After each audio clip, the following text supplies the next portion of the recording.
Ayan mga guys, punta ako ng taniman. Ayan, grass cutter na sila.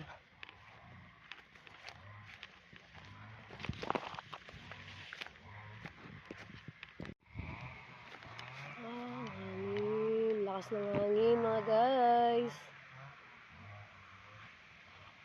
Pakalakas ng hangin dito sa bukid.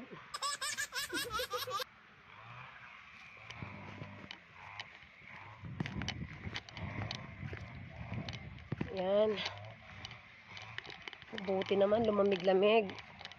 So hindi kawawa yung grass cutter.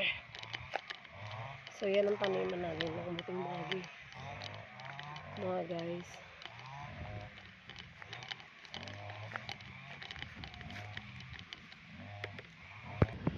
Yan ang kamuting baging mga guys.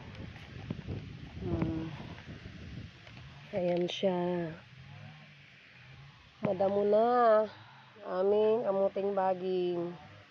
Opo, Diyos ko, hindi makikita. Napakadamo mga guys.